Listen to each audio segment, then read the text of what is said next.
ये फॉर्मेलिटीज़ हैं, ये आप एक बार पढ़ के बताएंगे हमें? सर चौकीदार की एक नकल, चौकीदार की नकल, खसरा खसरा नंबर उसकी नकल, राशन कार्ड की कॉपी, आधार कार्ड की कॉपी, पीआरसी पापा की। ये सारे इनमें से ये हैं आपके पास? मेरे पास वोटर लिस्ट नहीं है, एक खसरा नंबर नहीं है, चौकीदार की नकल। 2 महीने तक भी उसका जो कि बॉर्डर सर्टिफिकेट नहीं बन पाता, वो बेचारा हार के घर पे आ जाता है, घर पे फाइल के अंदर रख देता है, बाद में घर पे यही बोलता है कि ये नहीं बनता, हमारे पास ये डॉक्यूमेंट नहीं है। 10th तक हम यहीं पढ़े हैं, लेकिन अगर आप चाहते हो कि हम 12th भी यहाँ से पढ़ें, पहली बात तो आपको वैसे फैसिलिटीज़ यहाँ प्रोवाइड करनी। एग्जाम होता था और यहाँ पे शेलिंग हो रही होती थी, वो तो कैंसिल नहीं करते थे। एग्जाम की अरनिया सेक्टर में फायरिंग हो रही है तो हम कैंसिल कर देते हैं, ऐसा कुछ नहीं होता था। हम रिलेटिव्स के घर जाके एग्जाम्स देते थे, फिर भी मतलब हमारी पढ़ाई ने भी सफ़र किया, हमने भी सफ़र किया, तो इसलिए तो हमें पहले भी अकाउंट असिस्टेंट पंचायत के फॉर्म्स लगे थे, वो भी डेट निकल गई, लेकिन हमारा सर्टिफिकेट नहीं बना। अभी भी जैसे यूटी बनी है इतने सारे पोस्ट आ रही हैं, लेकिन हम किसी में भी अप्लाई नहीं कर पा रहे हैं कि जो रिजर्वेशन में हम अप्लाई करें। कि ये तो सरकार चाहती है कि जहाँ से माइग्रेशन नहीं हो, हम भी नहीं चाहते, कोई भी अपना घर छोड़ के नहीं जाना चाहता। परेशानी होगी जिससे उन्होंने मोटर शेलिंग करना शुरू की है, आप समझ रहे हैं? ये ठीक है, उनको तकलीफ तो है, पड़ोसियों को तकलीफ है, क्योंकि यहाँ एक स्ट्रांग हुकूमत है। हम चाहते हैं कि हम अपनी ज़मीन से जुड़े रहें, एक तरफ हम चाहते हैं हम ज़मीन से जुड़े रहें, अगर ज़मीन से जुड़ना है तो हमें यहीं पे रहना पड़ेगा। उसको बेनिफिट नहीं मिलना तो वो यहाँ क्यों रहेगा जी, क्यों रहेगा यहाँ पे? इसी वजह से हमारी यहाँ से लार्ज स्केल पे माइग्रेशन हो गई। रिक्वेस्ट करना चाहते हैं, चाहे मांग करना चाहते हैं कि सर अगर हम जहाँ पे रह रहे हैं तो अगर तहसीलदार या पटवारी या जहाँ का चौकीदार रिपोर्ट डाल रहा है कि ये जहाँ पे रहते हैं, आप किसी से पता कर लो कि ये बॉर्डर पे रहने वाले हैं, एट प्रेजेंट जहाँ पे घर है उसमें बाकी फॉर्मेलिटी का क्या तुक रह जाता है? हमारे पास राशन कार्ड है, वोटर कार्ड है, फिर बाकी फॉर्मेलिटी का क्या मतलब? नमस्कार दोस्तों, मैं हूं दीपक सिंह, दैनिक स्टेट समाचार से। इस वक्त मैं अरनिया में खड़ा हूं, यो बॉर्डर से लगभग कोई 5-6 किलोमीटर दूरी पर है, और सिटी से अगर हम देखें तो शायद किलोमीटर 40-50 किलोमीटर दूरी पे होगा ये शहर।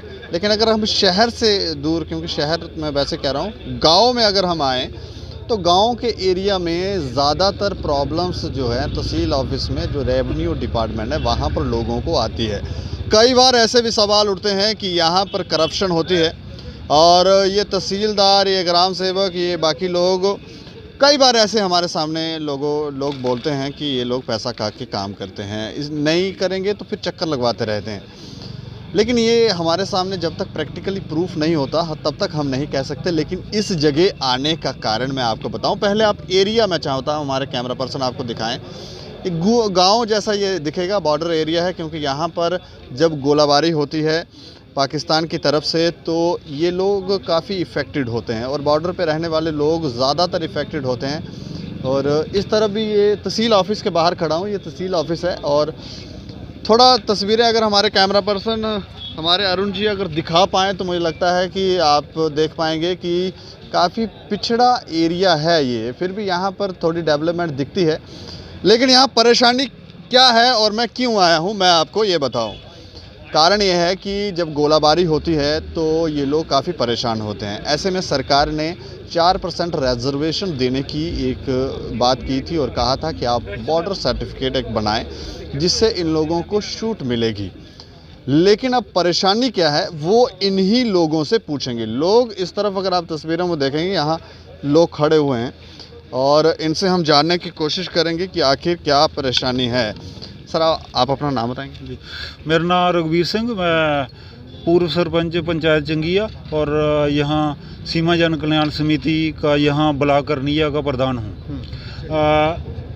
हम केंद्र सरकार के बहुत ही धन्यवादी हैं कि 75 साल के बाद हमारे जो लोग थे, सन 1947 के बाद से, जब से पाकिस्तान जो बना है तब से हमारे बॉर्डर के लोग जो है वो इस फायरिंग की वजह से डिस्टर्ब होते थे। ठीक है, 65 में भी, 71 में भी, 87 में भी एक झूठी जंग लगी थी, फिर कारगिल में भी, फिर आफ्टर पार्लियामेंट के अटैक, तभी हम लोग जो माइग्रेट हो रहे थे। और 2014 के बाद तो लगातार, पहले छोटियाँ गोलियाँ आती थी, लेकिन 2014 के बाद लगातार मार्टर शेलिंग, और मार्टर शेलिंग का इफेक्ट इतना खतरनाक होता है कि इतनी ज़्यादा कैजुअलिटी हमारे लोगों की यहाँ हुई है। 2014 के बाद 2014 के बाद तो मॉडर्न शेलिंग स्टार्ट हो गई। पहले छोटियाँ गोलियाँ आती थी, लेकिन 2014 के अक्टूबर। आप ऐसे इंगित कर रहे हैं जैसे मोदी सरकार के आने के बाद ये सब पाकिस्तान है थोड़ा। नहीं, वो इशू नहीं है। हम केंद्र सरकार के बहुत धन्यवाद हैं कि 75 साल के बाद हमारे लोगों के साथ जो बेइंसाफी की वजह से पाकिस्तान को थोड़ी परेशानी होगी, जिससे उन्होंने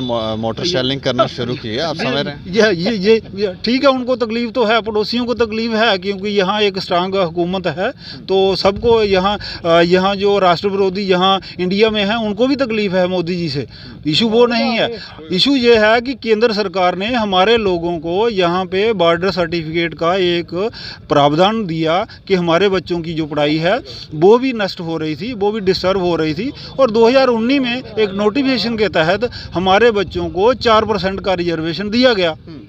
अब विडंबना ये है कि यहाँ जो लोकल प्रशासन है उनकी जो गलत फहमियों की वजह से यहाँ दो ऐसी कंडीशन लगाई रखी हैं। एक तो ये भाई जहाँ 8 लाख के ऊपर फैमिली की इनकम नहीं होनी चाहिए, 8 लाख के ऊपर फैमिली की इनकम नहीं होनी चाहिए। दूसरा, बच्चों की स्कूलिंग जो है वो जहाँ की होनी चाहिए। देखिए मेरी बात सुनिए, मतलब जब गोलाबारी हो रही हो तब बच्चे यहीं पढ़ें, ये कह रहे हैं। यहाँ पढ़े, स्कूल तो यहाँ बंद रहते हैं, पढ़ना कैसे है? ये बात जो मैं ये कहना चाहता हूँ कि ये इन्होंने ये रखा है वही मुलाजम जो हो, या किसी कोई बड़ा ज़िम्मेदार है, कोई बड़ा साहूकार है, उसकी इनकम जो है वो 8 लाख के ऊपर। मुझे ये बताइए, क्या जब मोटर शेलिंग होती है, जब पाकिस्तान की तरफ से गोला आता है, क्या वो गरीब देखता है, क्या अमीर देखता है, मुलाजिम देखता है, गैर मुलाजिम देखता है, कोई साहूकार या मजदूर देखता है? नहीं देखता है ना। तो फिर ये कौन सा इशू आ गया भाई, ये जी आपकी इनकम नहीं होनी चाहिए? सरकार ने कोई इस तरह का प्रावधान रखा था जो ये लोग आपको कह रहे हैं? सरकार ने ऐसा नहीं, सरकार इसमें तो देखिए रिजर्वेशन दी गई है हमारे। ऐसा तो उन्होंने कहा कि देखिए जो अमीर हैं उन लोगों को नहीं मिलेगी, 8 लाख से ज़्यादा अगर इनकम होगी, सरकार की तरफ से मैं पूछ रहा हूँ, इनकी तरफ से नहीं, इनकी तरफ से नहीं, ये एक इनकी तरफ, सरकार की तरफ से एक नोटिफिकेशन आता है कि भाई ये ऐसा नहीं होना चाहिए। मेरी बात सुनिए कि ये जो हमें बेनिफिट दिया गया है, ये दिया गया है कि आप बॉर्डर के लोग रहने वाले हैं, उसमें ये इशू नहीं होना चाहिए कि आप अमीर हैं, आप गरीब हैं, आप मुलाजिम हैं, आप गैर मुलाजिम है, कोई मजदूर है, कोई शाहूकार है। ऑलरेडी हमारी सारे जितने भी बॉर्डर के ऊपर रहने वाले लोग हैं, बॉर्डर के आसपास सबको मिलना चाहिए। सरकार की एक मंशा है कि यहाँ से बॉर्डर से माइग्रेशन नहीं होनी चाहिए, बॉर्डर पे लोग बसने चाहिए। जहाँ बंकर बनाए जा रहे हैं, क्यों बनाए जा रहे हैं? कि यहाँ लोग रहें। जब लोगों को यहाँ बेनिफिट नहीं मिलना है तो एक जो जिसका छोटा मोटा कारोबार है, कोई छोटा मोटा मुलाजिम है, अगर उसने नौकरी जम्मू करनी है तो इधर वो गोले खाने के लिए आए। ऑलरेडी हमारा जहाँ बहुत ज़्यादा जो माइग्रेशन हो चुका है, इंटेलेक्चुअल ड्रेनेज हो चुकी है, हमारे जो बुद्धिजीवी पढ़े लिखे जो लोग हैं वो मैक्सिमम यहाँ से भागे हैं। इसलिए भाग रहे हैं क्योंकि जब बेनिफिट नहीं मिलना तो भाई इधर पाकिस्तान के गोले खान, ये जो लोग हैं जो बगैर वर्दी के, बगैर हथियार के पाकिस्तान का मुकाबला कर रहे हैं, इनको इनाम दिया जाना चाहिए। जबकि सरकार की नाकामियों की वजह से, जहाँ लोकल प्रशासन की गलतफहमियों की वजह से आज हमारे जो बच्चे हैं वो दर बदर हो रहे हैं। ऊपर से यहाँ नौकरियों के लिए 8 लाख से ज़्यादा इनकम किसी की नहीं है यहाँ पर। अगर देखिए इशू तो वही आ गया, जब इसकी 8 लाख के ऊपर है तो वो अगर उसको बेनिफिट नहीं मिलना तो वो यहाँ क्यों रहेगा जी? क्यों रहेगा यहाँ पे? इसी वजह से हमारी यहाँ से लार्ज स्केल पे माइग्रेशन हो गई है। 8 लाख कैसे, मतलब पूरा फैमिली का? फैमिली का। हाँ। तो फैमिली का अगर कोई छोटा मोटा कारोबार जहाँ कर रहा है, कोई छोटी मोटी नौकरी कर रहा है, जहाँ कोई बड़ा जिम्मेदार है, क्या वो इधर नहीं रह रहा? उसके बच्चे नहीं इधर रह रहे? लोग घर में 4 लोग हैं और 4 के 4 पूरा फैमिली राशन कार्ड देखते हैं जनाब, राशन कार्ड देखते हैं, उसमें देखते हैं कौन कौन से जी, पूछते हैं। मुझे नहीं पूछेंगे, किसी और को पूछेंगे, इनमें कोई मुलाजिम तो नहीं है, ये तो नहीं है, वो नहीं है, पूरी वेरिफिकेशन होती है। हमारा कहने का मतलब है ये दोनों इशू जो हैं वे ख़त्म होने चाहिए, तभी हमारे बॉर्डर के लोगों को राहत मिलेगी। अदरवाइज जहाँ इधर क्यों रहेंगे जी लोग? इसको लेकर आपने किन किन लोगों से अभी तक आप बातचीत कर चुके हैं? हमारी ऊपर एलजी साहब से हमने अभी एक डिमांड दी है उनको, उनसे भी हम अपॉइंटमेंट मिल रही है। लेकिन हनेबल जो एडवाइज़र साहब हैं आर भटनागर साहब, उनसे हमारी एक डेलीगेशन हमारा गया था, उनसे मुलाकात हो चुकी है। उन्होंने भी हमें आश्वासन दिया है कि भाई आपका ये इशू है ये तो जनून है। और फरूक खान साहब जो एडवाइज़र हैं दूसरे, उनको भी हमारी रिप्रेजेंटेशन गई है। डीब काम साहब से हम 2 बार मिल चुके हैं, वहाँ से भी हमें जो है जवाब आ रहे हैं, लेकिन ये अगर ये फाइलों में ये ऐसे घूमता रहेगा, आगे अभी ये रिक्रूटमेंट का सीजन आ रहा है, नई भर्तियां आ रही हैं, हमारे ये बच्चे जो हैं ये बॉर्डर सर्टिफिकेट के लिए दर दर फिर रहे हैं। तो यहाँ बच्चे भी हैं यहाँ पर? बिल्कुल जी बिल्कुल, ये बच्चे इसलिए आए हैं, ये इसलिए आए हैं और इधर कोई लंगर थोड़ी लगा हुआ है, ये इसलिए आए हैं। क्या नाम है आपका? सर अभिषेक सैनी। अच्छा, क्या परेशानियाँ आपको आ रही है? ये फाइल कौन सी है आपको? डोमिसल आपने अपना डोमिसाइल बना लिया? नहीं सर, 2-3 हफ्ते हो गए इधर आते हुए। अच्छा, चक्कर लगा रहे हो यहाँ पर, तो ये बना नहीं रहे हैं। ये क्या बोल रहे हैं? ये कह रहे हैं हम ऐसे ही कि ये लगा के आओ, दूसरा फॉर्म लगा के आओ, इसके साथ स्टेट अटैच है, वोटर लिस्ट लगा के आओ। अच्छा, वो स्टेट सब्जेक्ट इसके अलावा मतलब स्टेट मतलब कि वो कहते हैं कि 2002 की वोटर लिस्ट निकलवाओ, कुछ और कोई और डॉक्यूमेंट कह देंगे। तो ये आपको निकलवाने? हाँ मुझे ही, हमारे घर में फिर कोई नहीं है। ये खुद नहीं निकाल रहे? नहीं, कभी कहते हैं बिश्नाह जाओ, कभी कहते हैं अरनिया जाओ। बॉर्डर सर्टिफिकेट बन गया आपको? नहीं, वो भी कह रहे हैं, देखो ना इतनी लंबी लिस्ट दी हुई है उन्होंने कि ये इकट्ठे करके आओ। हाँ दिखाओ दिखाओ, ये देखो, ये लगा पूरा सर। ये एक मिनट मैं जरा देखूं। अगले महीने वो ये फॉर्मेलिटीज़ हैं, ये आप एक बार पढ़ के बताएंगे हमें? सर, चौकीदार की एक नकल, चौकीदार की नकल, खसरा नंबर उसकी नकल, राशन कार्ड की कॉपी, आधार कार्ड की कॉपी, PRC पापा की। ये सारे इनमें से ये हैं आपके पास? मेरे पास वोटर लिस्ट नहीं है, एक खसरा नंबर नहीं है, चौकीदार की नकल नहीं है। अच्छा, तो ये चौकीदार देता नहीं है आपको नकल? नहीं, ये तो निकल जाएगी, पर ये इतना बड़ा फॉर्मेलिटी थोड़ी, टाइम कम है, टाइम हो जाएगा। अच्छा, अगले 1 तारीख को मेरी वो है भर्ती है। खसरा नंबर कहाँ से आएगा? जिनके पास ज़मीन नहीं है, बहुत सारे ऐसे लोग हैं जिनके पास ज़मीन नहीं है, आप उनको बोलोगे खसरा नंबर लेके आओ, वो खसरा नंबर कहाँ से लाएंगे? किन किन लोगों के पास यहाँ बहुत सारे ज़मीन? लोग हैं सर। देखो, सबसे सर बहुत समस्या यही है कि एक तो सरकार चाहती है कि जहाँ से माइग्रेशन नहीं हो, हम भी नहीं चाहते, कोई भी अपना घर छोड़ कर नहीं जाना चाहता, लेकिन अगर हमको सुविधा नहीं मिलेगी तो जो पढ़ा लिखा है या जिसकी अच्छी फैसिलिटी है वो जहाँ क्यों रहेगा? सर बात घूम फिर के वहीं आ जाती है। जिसकी 8 लाख से ज़्यादा इनकम होगी तो वो शहर में रह सकता है सर, वो जा सकता है ना फिर यहाँ? वही तो बात है ना। मतलब आप चाहते हैं कि जहाँ पे जो गरीब मजदूर और जो किसान मतलब कि दिहाड़ी लगा के अपना गुजारा करते वही रहें, मतलब हमारे इलाके से जो पढ़े लिखे लोग हैं वो जहाँ से माइग्रेट हो जाएं। ये तो नहीं होना चाहिए ना, ये हमारे इलाके के साथ सरासर नाइंसाफ़ी है, क्योंकि एक तरफ जब हम गोलाबारी होती है हम डट के जहाँ पे खड़े रहते हैं। ये सिर्फ इसी तहसील का इशू है कि इसके अलावा कोई और भी आगे पीछे तहसीलें हैं जो वहाँ पर भी इस तरह की डिमांड जो है तहसीलदार रख रहे हैं? सर हमने अभी, मैं आपसे फ्रैंकली बात करता हूँ कि हमने जो अभी बात किया एडमिनिस्ट्रेशन, इन्होंने हमको जैसे ये बता दिया हमको ये फॉर्मेलिटीज़ हैं, तो हमने बोला, इन्होंने बोला कि एडमिनिस्ट्रेशन से, तो हम आपके जरिए एडमिनिस्ट्रेशन से ये रिक्वेस्ट करना चाहते हैं, चाहे मांग करना चाहते हैं कि सर अगर हम जहाँ पे रह रहे हैं तो अगर तहसीलदार या पटवारी या जहाँ का चौकीदार रिपोर्ट डाल रहा है कि ये जहाँ पे रहते हैं, आप किसी से पता कर लो कि ये बॉर्डर पे रहने वाले हैं, एट प्रेजेंट जहाँ पे घर है उसमें बाकी फॉर्मेलिटी का क्या तुक रह जाता है? हमारे पास राशन कार्ड है, वोटर कार्ड है, फिर बाकी फॉर्मेलिटी का क्या मतलब है? कहने का अगर किसी आदमी ने थोड़े पैसे देने हो इन्हें तो फिर ये सर्टिफिकेट मांगते हैं? बहुत सारे बने, हमारे पास सबूत भी है, मैं कहना नहीं चाहता था लेकिन आपने वो बात मेरी जुबान पे ला दी। बहुत सारे ऐसे लोग हैं जो जहाँ पे नहीं रह रहे हैं, जम्मू रह रहे हैं, उनके बॉर्डर सर्टिफिकेट बने हैं। अच्छा। और मैं वो एविडेंस भी दिखा सकता हूँ, लेकिन उसमें क्या है फिर बहुत सारे लोग फंस जाएंगे। लेकिन देखिए सर, ऐसा है इसमें ये सर्टिफिकेट नहीं मांग रहे हैं सर, उसमें फिर सीधी बात है, उसमें पैसा ही चलता है। जब पैसा दो ना, आपको कोई फॉर्मेलिटी की जरूरत नहीं और उसी तक ऑन स्पॉट बनता है। मैं प्रूफ के साथ बता सकता हूँ, जय नहीं कोई भी सर्टिफिकेट आपने खाली इनकम सर्टिफिकेट बनाना हो ना, वो सब आपको 3 महीने लग जाएंगे। और अब किसी बच्चे ने कहीं पे मान लीजिए कि फॉर्म लगाना है तो उसको 3 महीने तक अगर इनकम सर्टिफिकेट ही नहीं बनेगा तो वो फॉर्म कैसे लगाएगा? ये फॉर्मेलिटी पूरा करने में इसको 2 साल लग जाए, इतनी देर में तो ओवरेज हो जाएगा, इतनी देर में तो इनकी ओवरेज हो जाएगी। इनकी फॉर्मेलिटी होते हुए भी इनको इतना समय लगेगा। मान लीजिए एक दिन इन्हें आए, आज पटवारी नहीं आया, आज गिरदावर नहीं आया, आज तहसीलदार नहीं आया, आज नायब नहीं आया, तो जो बंदा आएगा मतलब ये स्कूल जा पाएंगे तब? ये तो इनके गुरुद्वारों और तहसीलदारों के चक्कर में सबसे बड़ी समस्या। देखो हमको बोला जाता है कि आपके बच्चे जहाँ पढ़ने चाहिए, मतलब एक तरफ गोलाबारी में 2-2, 3-3 महीने स्कूल बंद रहते हैं, हम अपने बच्चों को जहाँ पर मरवाने के लिए छोड़ दें। मतलब अगर कोई एफर्ट करके जहाँ कहीं से उधारी लेके, जहाँ कर्जा लेके अपने बच्चों को जम्मू में पढ़ाता है तो उसमें क्या दिक्कत है? मेरे को लगता नहीं। अगर वो रेजिडेंस जहाँ का है तो जम्मू में बच्चे पढ़ाएं तो उसमें क्या दिक्कत है? ठीक है ना। क्या क्या नाम है आपका?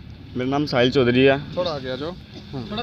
मेरा नाम साहिल चौधरी है। I am very thankful to central government कि आपने हमें वोटर सर्टिफिकेट के लिए रिजर्वेशन दी, पर जिस तरह की आप ये रिजर्वेशन दे रहे हैं वो हमारे लिए मायने बिल्कुल नहीं रखती। आप हमारे लिए भाई दिखाना है वो लिस्ट दिखाना, आप हमारे लिए चौकीदार, खसरा नंबर, आधार कार्ड जैसे जो डॉक्यूमेंट अटैच कर रहे हो। पहले मैं तो ये बताना चाहता हूँ कि हम बॉर्डर पे रह रहे हैं, सबसे बड़ा सबूत तो हमारे लिए यही है कि हम बॉर्डर पे रह रहे हैं, हम गोले खा रहे हैं। आपको किस तरह की और डॉक्यूमेंट चाहिए? कभी खसरा नंबर मांगते हो, कभी वोटर लिस्ट मांगते हो। अगर वाइदर वे आज से 10 साल पहले किसी के साथ खसरा नंबर, चौकीदार वगैरह नहीं हो तो वो क्या वो वोटर सर्टिफिकेट के लिए, रिजर्वेशन के लिए अप्लाई नहीं कर सकता? अगर आप हमारे लिए इतना सोचते हो भाई हमें ऐसे डॉक्यूमेंट के लिए इशू कीजिए जो हमारे सस्ते। आज से पहले 1 महीना पहले कोई घर से मजदूर बेचारा बनाता है, वाइदर जिस कंडीशन से वो बनाता है उस 2-2 महीने तक भी उसका जो कि बॉर्डर सर्टिफिकेट नहीं बन पाता, वो बेचारा हार के घर पे आ जाता हो, घर पे फाइल रख के अंदर रख देता हो। बाद में घर पे यही बोलता है कि ये नहीं बनता, हमारे पास ये डॉक्यूमेंट नहीं है। मैं यही रिक्वेस्ट करता हूँ कि अगर आप हमारे स्टूडेंट को जो भी देना चाहते हो, आज मैं एमए में एडमिशन करवाने जा रहा हूँ, पर वहाँ पे हमारा बॉर्डर सर्टिफिकेट के लिए रिजर्वेशन दी हुई है 5%, पर हमारा बॉर्डर सर्टिफिकेट में लगा 21 दिन हो गया मैं बॉर्डर सर्टिफिकेट के लिए अप्लाई करते, पर कभी वो कुछ मांगते कभी वो मांगते हैं। और हमारे जो सुचेतगढ़ तहसील में SDM के सारा जो हुआ था वहाँ भी घमासान, वहाँ पर उन्होंने ये मांगा था उनके जो डॉक्यूमेंट्स कुछ कम कर दिए हैं, पर हमारी तहसील में वैसे के वैसे डॉक्यूमेंट रहे हैं। मैं सेंट्रल गवर्नमेंट से और मोदी जी से स्पेशली रिक्वेस्ट करता हूँ कि हमारे जो आप हमें जिस तरह की रिजर्वेशन देते हैं उसमें थोड़ा मतलब कम कीजिए, ताकि जो गरीब से गरीब आदमी है उसको पूरा कर जाए। Thank you. अच्छा, ये कुछ बच्चियाँ हमारे साथ, क्या नाम है आपका? निधिका। आप यहीं रहते हो? तो आपको भी इसी तरह से ये लोग परेशान कर रहे हैं? यस सर, मेरा यही एक पॉइंट है कि हम शुरू से यहीं पे पढ़े हैं, 10th 12th हमने 10th तक हम यहीं पढ़े हैं। लेकिन अगर आप चाहते हो कि हम 12th भी यहाँ से पढ़ें, पहली बात तो आपको वैसे फैसिलिटीज़ यहाँ प्रोवाइड करनी पड़ेगी। यहाँ पे कोचिंग के लिए कुछ नहीं है। यहाँ पे 12th के बाद 10th के बाद किसी ने कोचिंग करनी हो मेडिकल के लिए, कॉमर्स के लिए, यहाँ कुछ भी नहीं है। 10th में हम सबके बहुत अच्छे मार्क्स आए थे, हम सबके 90% मार्क्स रहे हैं। अब आप 10th के बाद ही तो करियर बनाने का एक क्वेश्चन होता है ना, हमने उसके बाद ही तो आगे दुनिया देखनी होती है। अगर आप चाहते हो हम इतने ही एरिया में कन्फाइंड रह के ही दुनिया देखें, ऐसा नहीं हो पाता है। शहर के बच्चे, बाहर के स्टेट्स के बच्चे बहुत आगे तक पहुंच गए हैं। 12th के बाद तो वो ऐसे ऐसे कोर्स करते हैं यहाँ जो हमने कभी सुने भी नहीं होते हैं कि हाँ ऐसे कोर्स एग्जिस्ट भी करते हैं। अगर हम 12th में गए, हमने बाहर से पढ़ाई की है, एक तो 10th हम 12th में अगर यहाँ पढ़ते, ये पूरा साल 6 महीने तो ये स्कूल बंद रहते थे। हम तो पहली बात अपनी परफॉर्मेंस अपना 100% दे ही नहीं पाते। वहाँ हम सब गए हैं, हम बाहर से पढ़े हैं, हमने वहाँ भी वहाँ के शहर के बच्चों को बीट किया है। वहाँ पे जाके ना हमारे यहाँ का एक लड़का था, उसने इतनी अच्छी पोजीशन ली थी, हम सब भी अच्छे अच्छे रैंक से रहे हैं। तो मतलब अगर हम वहाँ गए हैं तो अगर हम कल को हमें जॉब चाहिए, जैसे अभी आप जानते हो KS सबके फॉर्म निकले हैं, अब हम सब फॉर्म भरेंगे। अगर रिजर्वेशन से हम लोग अंदर, एक हमारे यहाँ का एक इंसान भी अंदर होता है तो वो पहले अपने इस जगह को मतलब यहाँ पे डेवलप करना चाहेगा। मतलब हर इंसान चाहता है कि हम अपनी ज़मीन से जुड़े रहें। एक तरफ हम चाहते हैं हम ज़मीन से जुड़े रहें, अगर ज़मीन से जुड़ना है तो हमें यहीं पर रहना पड़ेगा ना। अब हमारे पापा की इनकम है, हम जा सकते हैं शहर, हमारे पापा की बहुत अच्छी कमाई है, हम आराम से शहर जा सकते हैं, पर हम तब से यहीं पे रह रहे हैं। हम कॉलेज आते थे, रात को 9-9 बजे तक हम पहुंचते थे, कोचिंग लेके यहाँ पे पहुंचते थे। तो वो इसलिए कि हम अपनी ज़मीन से जुड़े रहे हैं। अगर हम एक बार शहर ही चले गए तो हमें अपने यहाँ से लोगों के लिए कुछ नहीं रहेगा ना, हमें कुछ प्यार ही नहीं रहेगा। मेरे को अभी भी याद है जब यहाँ पे शेलिंग होती थी तो जो गरीब लोग थे उनके लिए कैंप लगाए जाते थे, पर उन कैंप में खाना जो होता था वो यहाँ के जो वेल ऑफ लोग हैं वही वहाँ पर लंगर लगाते थे, सब कुछ लगाते थे। अगर वो लोग यहाँ से कनेक्टेड ही नहीं रहेंगे तो वो क्यों अपने बाकी लोगों को देखेंगे ना, फिर तो यहाँ पे सिर्फ वही गरीब लोग ही रह जाएंगे और कल को तो वो कुछ खुद के लिए कर भी नहीं पाएंगे। स्टूडेंट्स यहाँ पढ़ाई करते हैं कि यहाँ से चल के बाहर चले जाते हैं, शहर में जाके पढ़ाई करते हैं? सर बाद में पढ़ते हैं, लेकिन यहीं से रोज़ अप डाउन करते थे। वो स्कूल हमारा वहाँ पे था, लेकिन हम रोज़ अप डाउन यहीं से करते थे। मैक्सिमम टाइम हमारा अगले दिन एग्ज़ाम होता था और यहाँ पे शेलिंग हो रही होती थी, वो तो कैंसिल नहीं करते थे एग्ज़ाम की। अरनिया सेक्टर में फायरिंग हो रही है तो हम कैंसिल कर देते हैं, ऐसा कुछ नहीं होता था। हम रिलेटिव्स के घर जाके एग्ज़ाम्स देते थे, फिर भी मतलब हमारी पढ़ाई ने भी सफ़र किया, हमने भी सफ़र किया, तो इसलिए तो हमें ये प्रोविज़न मिलना चाहिए। आपने खुद कभी तहसीलदार साहब से बात की? नहीं, हमने नहीं बात की है, हमारे पेरेंट्स ही जाते थे कि हो जाए, क्योंकि अभी हमारे एग्ज़ाम्स वगैरह KS वगैरह की पोस्ट निकल रही है, तो करते करते वो निकल जाती हैं डेट्स, लेकिन अभी तक हमारा बना नहीं है। अभी पहले भी अकाउंट असिस्टेंट पंचायत के फॉर्म्स लगे थे, वो भी डेट निकल गई, लेकिन हमारा सर्टिफिकेट नहीं बना। अभी भी जैसे UT बनी है इतने सारे पोस्ट आ रही हैं, लेकिन हम किसी में भी अप्लाई नहीं कर पा रहे हैं कि जो रिजर्वेशन में हम अप्लाई कर सकें। हमें ओपन मेरिट में ही अप्लाई करना पड़ता है, तो वही चक्कर है। बड़े ब्रिलियंट स्टूडेंट हैं, लेकिन अपॉर्चुनिटी नहीं है। थोड़ा पीछे हो जाएं। हाँ, नहीं ये हमारे अच्छा जी बोलिए बोलिए। देखिए, जैसे अभी हमारी बेटियों ने कहा कि ये अपनी यहाँ ज़मीन से, अपनी धरती से जुड़ा रहना चाहती हैं। नहीं, वो बिल्कुल ठीक है। मुझे एक बात बताइए, तहसीलदार साहब जिनके आप सारे लोग चक्कर लगा रहे हैं, यहाँ बैठते हैं आप? आज ही देख लीजिए, कोई है उधर? कोई नहीं। तहसीलदार साहब तो है नहीं, नायब साहब बैठे हैं, वो अपना काम कर रहे हैं जो उनके लायक है, लेकिन जो तहसीलदार ने करना है वो तहसीलदार ने करना है। अब नायब तहसीलदार तो जो उसका होगा दायरे में वही करेंगे ना, लेकिन तहसीलदार साहब तो वो बस कल महीने में कितने दिन ऑफिस बैठते हैं तहसीलदार? लोग अगर यहाँ आते होते, बैठते होते तो ये इतना हजूम आपको शायद नहीं मिलता, क्योंकि इसीलिए है कि काम नहीं हो रहे हैं। अगर काम जहाँ निपटाए होते तो इतना बड़ा हजूम आपको देखने को नहीं मिलता। अब 10 नहीं, आपके पास पैसों की कमी है, आप थोड़ा पैसा दें इनको तो हो सकता है ये सर्टिफिकेट नहीं बनाएंगे आप? हम ईमानदार आदमी हैं और हम ईमानदारी से ही काम करवाएंगे। ये बॉर्डर के लोग हैं ना, कुछ लोग बनाए सर्टिफिकेट, पैसे जिनके पास पैसे होंगे वो दें, ठीक है नहीं, ठीक है नहीं, वो दें, लेकिन हम तो अपना ईमानदारी से ना किसी से पैसा लेते हैं ना किसी को पैसा देंगे, ठीक है नहीं। फ्रॉड होगा, गलत काम होगा तब तो है, हमने सही जेन्युइन काम करवाना है। अभी आप ये चाहते हैं जो क्राइटेरिया है एक तो खत्म, और दूसरा तहसीलदार साहब बैठे हैं ऑफिस में? बिल्कुल, वो हेड ऑफ द इंस्टीट्यूशन आए तो तभी तो सारा बाकी वाला स्टाफ भी वो भी तो प्रेजेंट रहेगा ना। अगर हेड ऑफ द इंस्टीट्यूशन वही नहीं आएंगे, वही इस तरह का एटीट्यूड होगा तो नेचुरली वो एक गलत मैसेज आता है।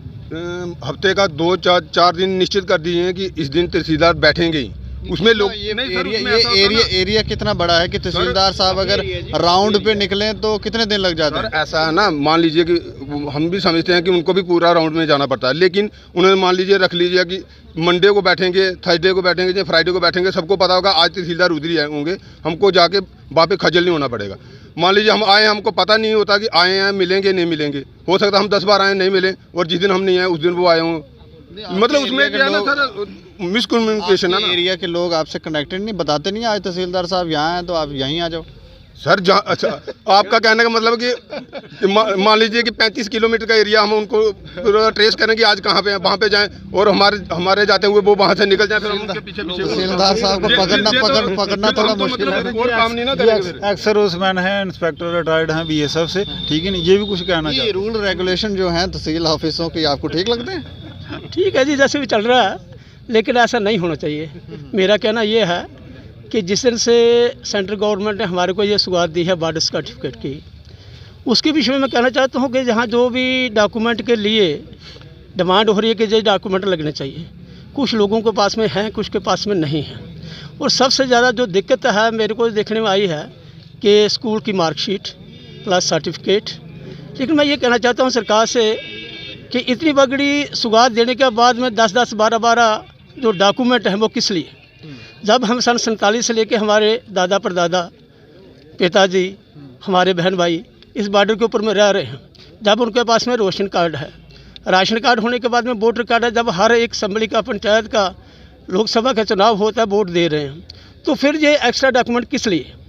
यहाँ सिर्फ 3 डॉक्यूमेंट होने चाहिए बॉर्डर सर्टिफिकेट इशू करने के लिए, जो गवर्नमेंट ने एक फर्स्ट लाइन क्लियर की है कि 6 किलोमीटर के बीच में जो भी वासी होगा वो इसका हकदार होगा। उसके लिए एक डॉक्यूमेंट राशन कार्ड, दूसरा आधार कार्ड, तीसरा वोटर कार्ड या वोटर नकल, ये 3 डॉक्यूमेंट होने चाहिए। इसके अलावा कोई भी डॉक्यूमेंट नहीं होना चाहिए, ताकि जो बच्चे आए हुए हैं यहाँ, जैसे मैं भी हूँ, सभी हैं जो इस डॉक्यूमेंट को लेकर आए हुए हैं, उनको इतनी परेशानी ना उठानी पड़े और जल्दी से जल्दी डॉक्यूमेंट तैयार हो जाए, हर बच्चे को इसकी सुविधा मिल सके। बस थैंक यू। चलिए, शुक्रिया हमसे बातचीत करने के। तो लोग ये बॉर्डर के एरिया के आसपास रहने वाले लोग हैं, 5 से 6 किलोमीटर की दूरी में ये लोग रहते हैं और परेशानी है। और परेशानी अगर एडमिनिस्ट्रेशन नहीं समझेगी तो फिर कौन समझेगा? जब सरकार का साफ निर्देश है कि 5-6 किलोमीटर के एरिया में जितने भी लोग रहते हैं, चाहे फिर वो अमीर हो या गरीब, फ़र्क नहीं पड़ता, उन सभी को बेनिफिट इसका मिलना चाहिए। तो फिर ये नई फॉर्मेलिटीज़, ये लाओ, वो लाओ, ऐसा करो, वैसा करो, ऊपर जाओ, नीचे जाओ, यहाँ जाओ, वहाँ जाओ, तो ऐसे में ये लोग, इनको बेनिफिट मिलेगा नहीं मिलेगा, या फिर आपके चक्कर लगाते रहेंगे। ये कुछ लोग, हमें लगता है कि बुढ़ापे में चले जाएंगे, फिर वो देखते रहेंगे हमारे यहाँ तहसीलदार थे, होते होंगे। तो बेनिफिट आप अगर देखिए, गवर्नमेंट को अगर बेनिफिट देना है तो ये स्पष्टीकरण लाना चाहिए और या तो फिर अपने निर्देशों में पहले ही साफ क्लियर करें कि 5-6 किलोमीटर की कोई बात नहीं है, आप इकोनॉमिकली वीकर सेक्शन को इसका बेनिफिट दें और बाकी लोगों को छोड़ दें, क्योंकि हो सकता है अमीर लोगों को जो गोली है वो नहीं लगती होगी, गोला वगैरह नहीं पड़ता होगा उनके ऊपर, तो उनको आप छोड़ सकते हैं, वीकर सेक्शन को दें। तो ये कुछ बातें हैं। अब तहसीलदार साहब यहाँ हैं नहीं, मिलेंगे यहाँ पे अगर कोई हमसे बात करता है उनसे ज़रूर हम पूछेंगे कि ये क्यों परेशान जो हैं लोग हैं और इनको क्यों परेशान किया जा रहा है। बाकी आप लोग देखते रहें दैनिक स्टेट समाचार। मुझे और मेरे सहयोगी अरुण डोगरा को दें इजाज़त। नमस्कार।